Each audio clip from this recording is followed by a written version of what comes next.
Good morning to everyone.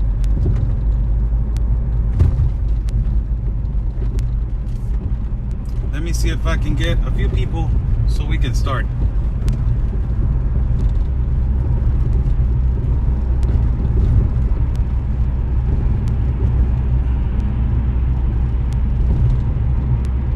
How's everybody doing? Good morning to everybody.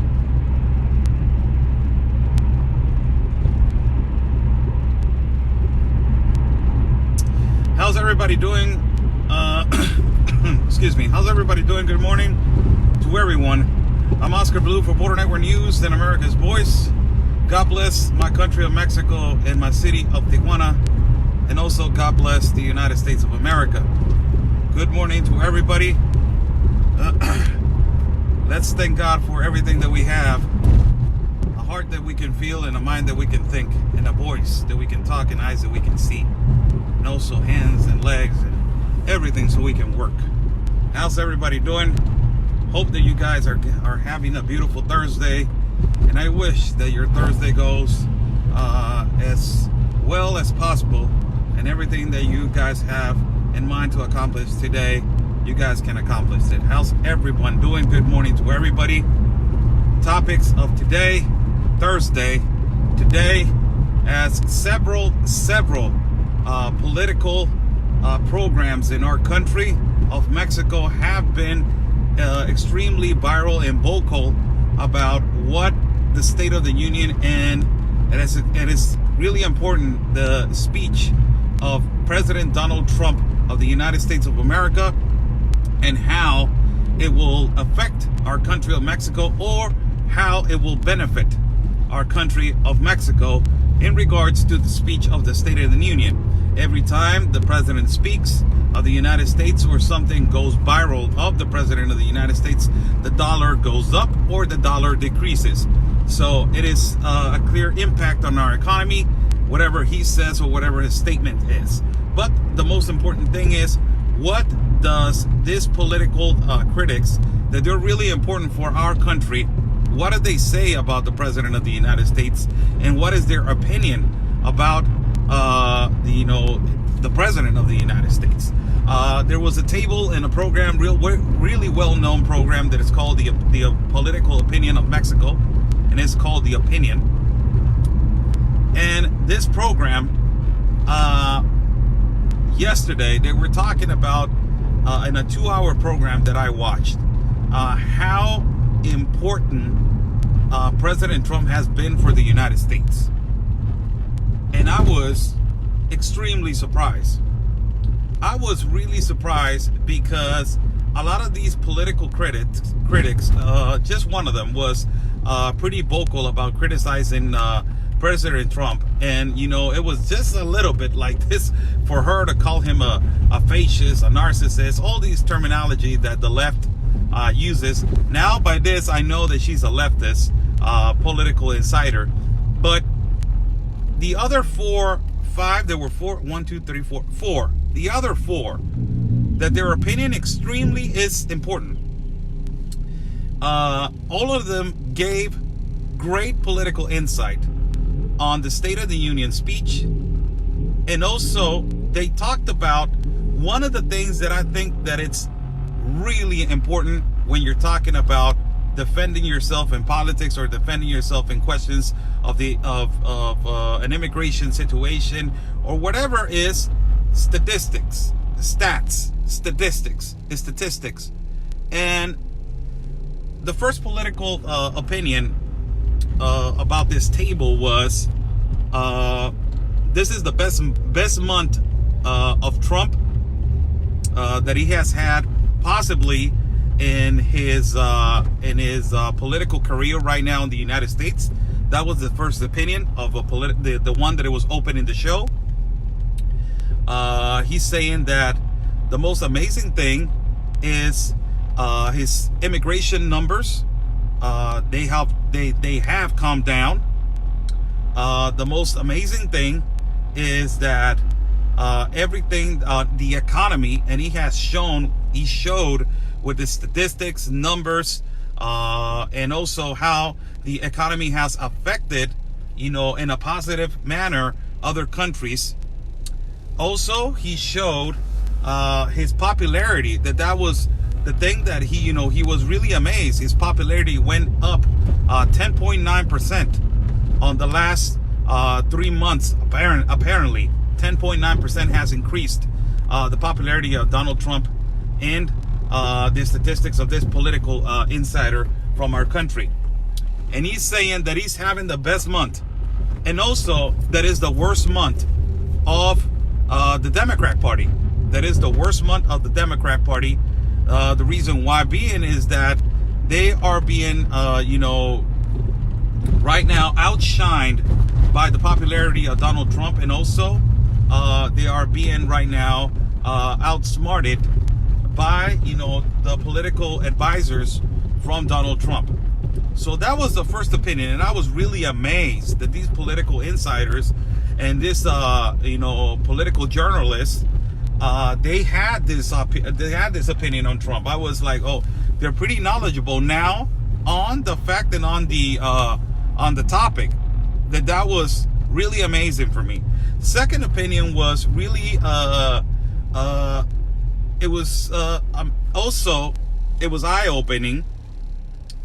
The way that this critic said, everything that you just said, he was going by what the other guy was saying. Everything that you just said, it is a fact. But the number one thing that is concerning is that, the statements that he uses, sometimes it becomes a little bit harmful to people.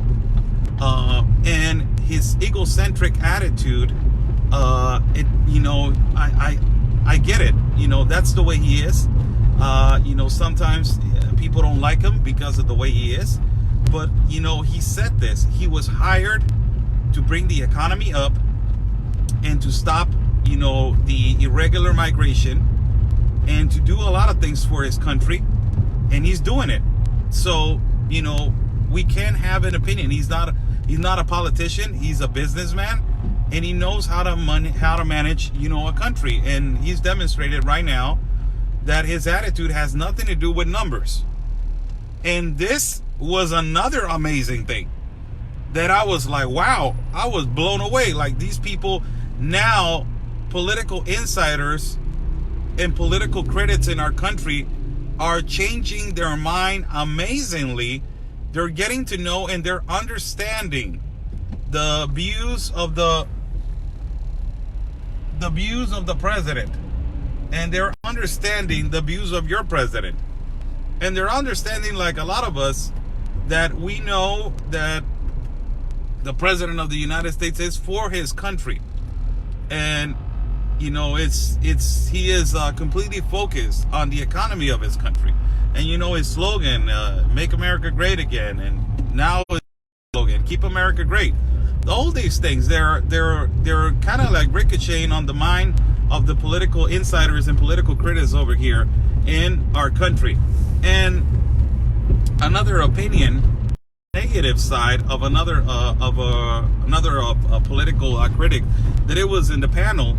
He was saying, I don't believe that it was. I think that is the worst speech that I ever heard him say.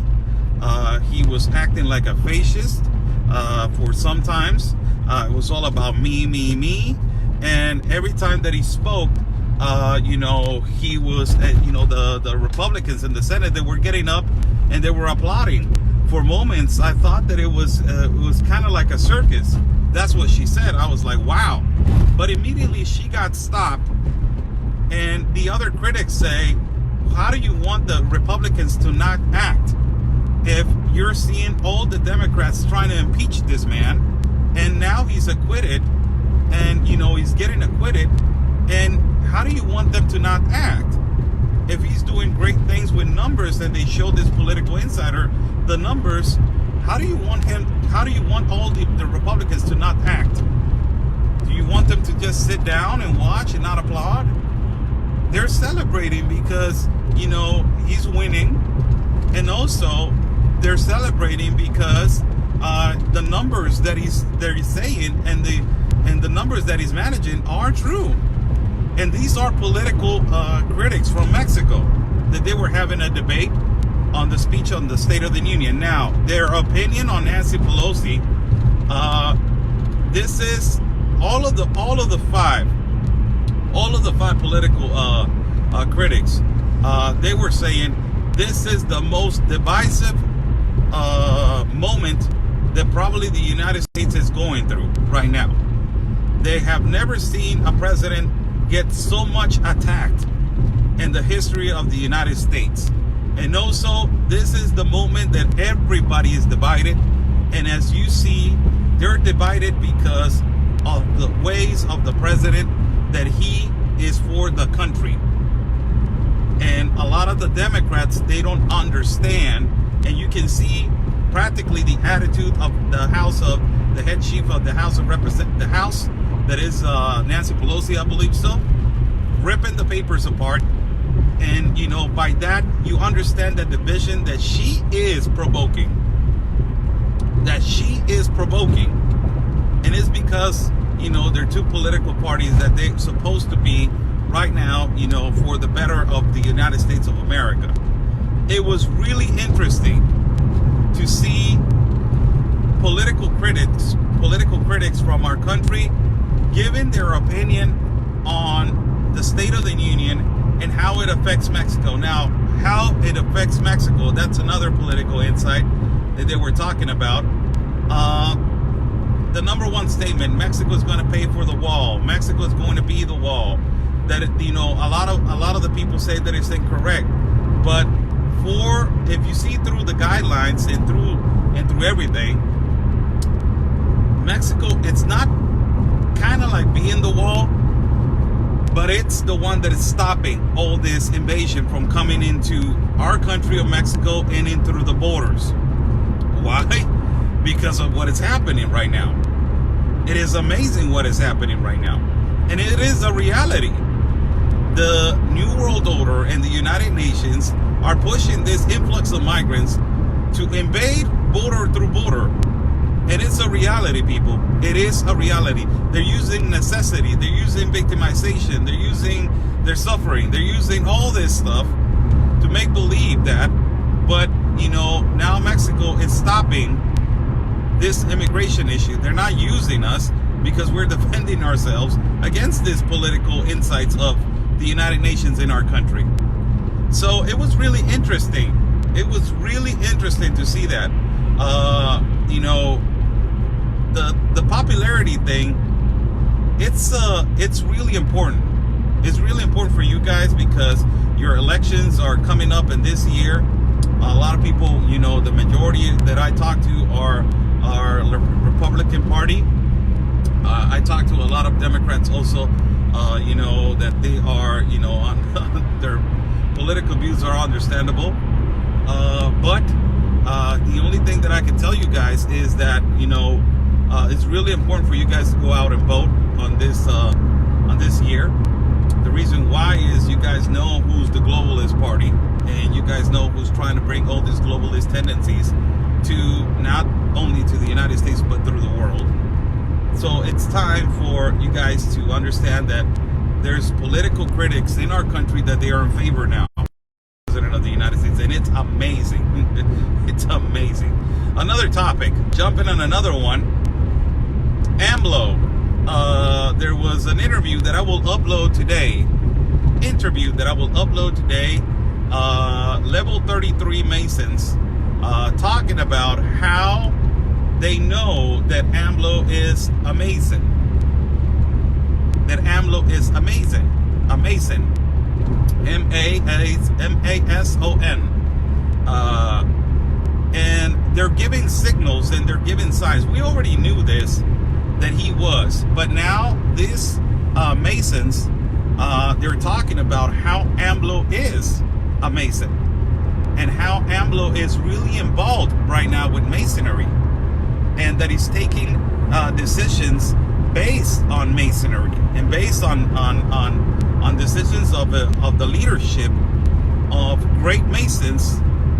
The word great meaning you know, top of the line, head Masons, you know, empowered Masons around the globe and around the world. And This is also an interview that I will post on my page later on this morning, for you guys to understand in all the signals that he's using, handshakes, fraternal hug, vocabulary that also the Pope of the Vatican is using. Also, a lot of leaders of the world they're using for this globalist agenda. So it is important for everybody. And these are this is a program of Masonry that is in Mexico, and they went really viral on giving their opinion of the President AMLO, how he's involved and being a Mason. Also, another topic yesterday, Rubén Barragán.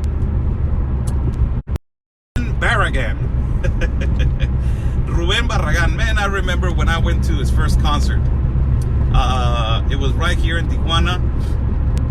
I was 15 years old, I think so. 15 years old.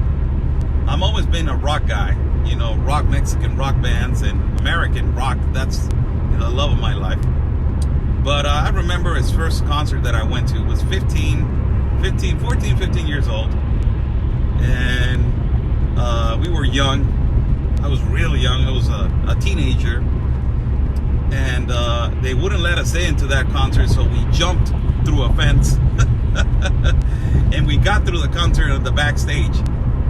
And it was a concert of a great band that, has been one of the greatest bands in our country, that is Café Tacuba. And Rubén Barragán is the leader of Café Tacuba. Rubén Barragán was a great vocal person for the political party of AMLO, of Morena. And, when he was in campaign, and he was supportive of Morena. And he was really vocal about supporting Morena, and because AMLO in his campaign talked about supporting the indigenous parts of the country, the jungle, giving them opportunities of jobs and opportunities of growth with their land, as they can grow tomato, they can grow avocado, they can grow lime, they can grow lemons, they can grow all this stuff. So he was pretty vocal about it, that AMLO was going to do something about that. Yesterday, something happened to Rubén Barragán as he completely changed his mind. And this video has gone viral as he is talking about how the fourth transformation, la cuarta transformación, es una farsa. He's saying that it's a complete lie. That AMLO is lying to all the Mexican people. That AMLO is lying to the indigenous communities. And that AMLO is the worst government and the worst decision for the indigenous communities and the poor people in our country. That the Maya train that is supposed to get built, it's a complete lie. And that there's more violence in parts of the indigenous countries, and in the cities, in the states that they're supposed to be helping, that is Tabasco, Yucatan, Oaxaca, and Chiapas, that those are the ones that they're suffering because they're in the south and nobody puts attention to them. They are suffering right now because of the influx of migrants, and they're giving priorities to other people that he says it's okay, everybody needs help.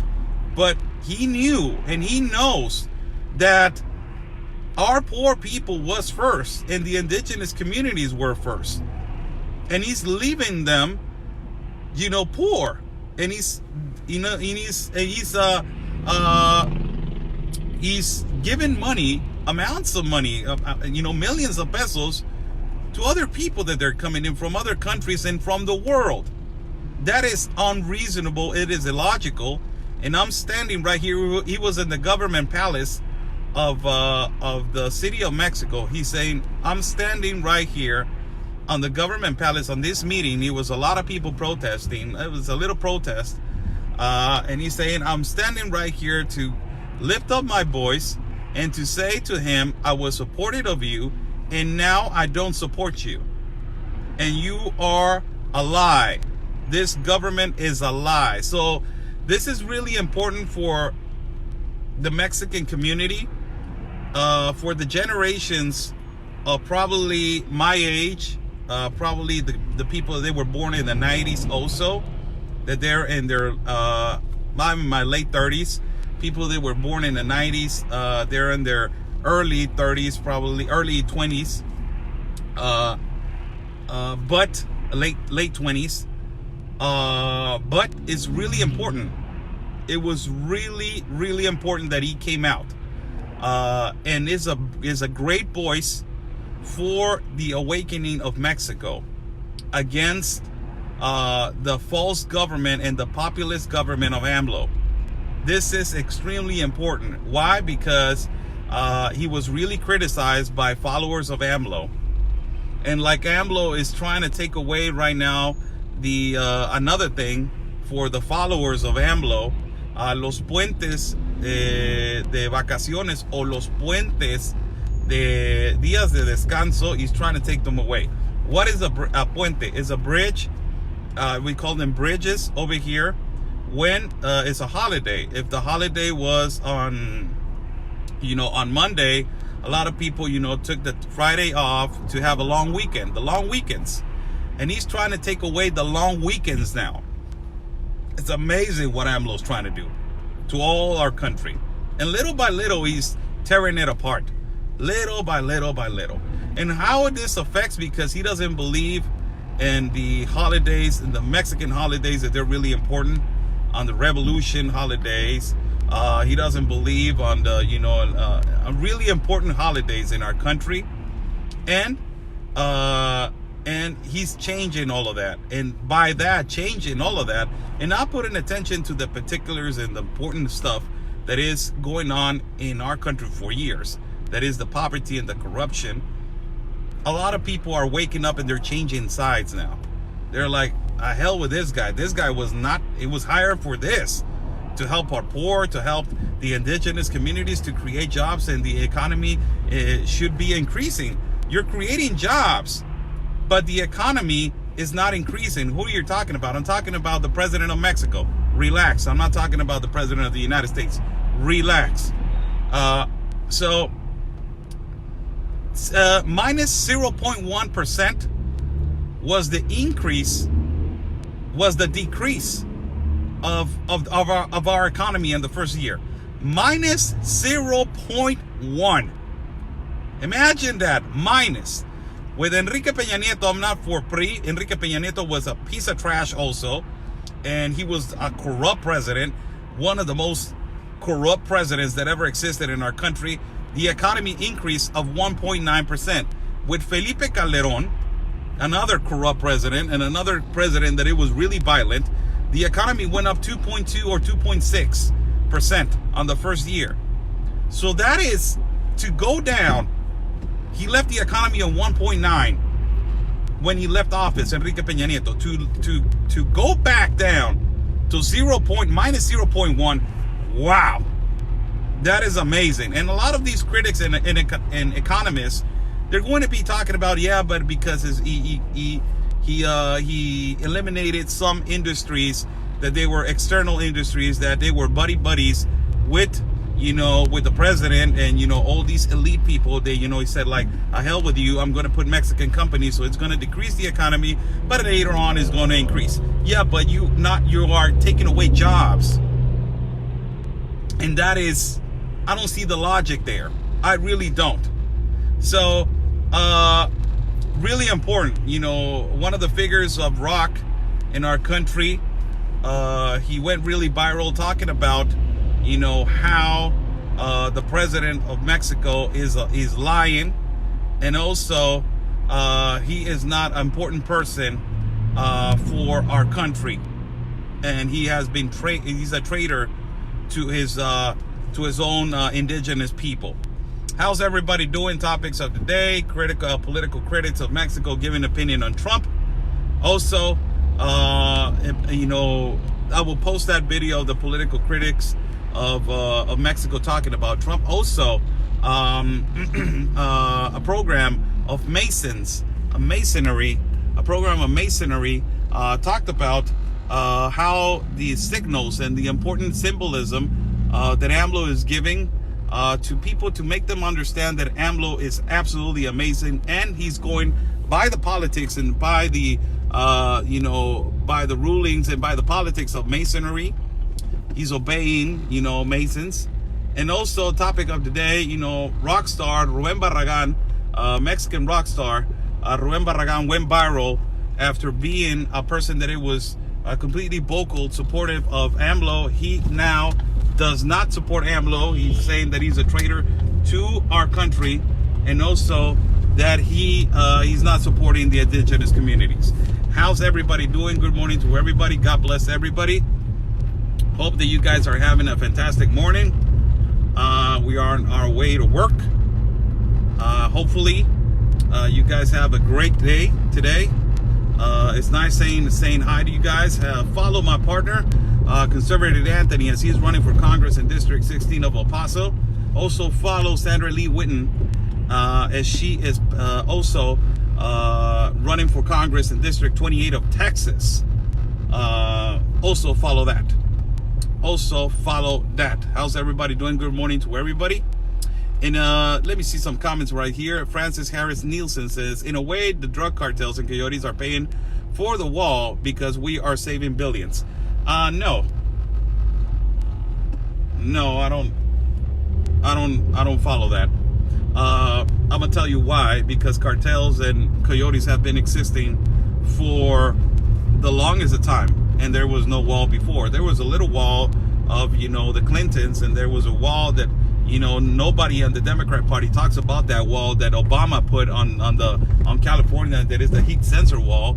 But no, I don't think that is the. I will agree with you on some level, and the level is because right now it's more viral, it's more open, it's more out there, and everybody sees it.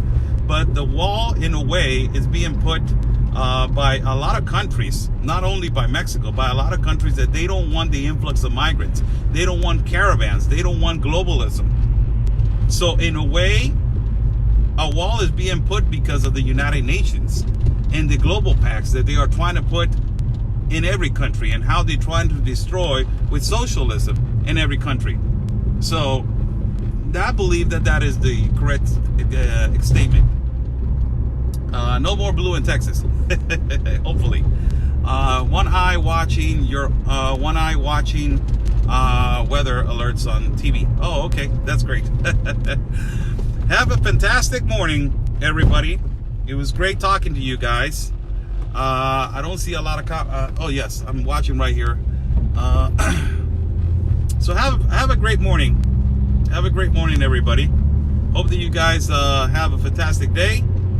God bless you all, and as we say, stay safe, and always remember peace and love, everybody, because always, people, your country is first. Stay safe.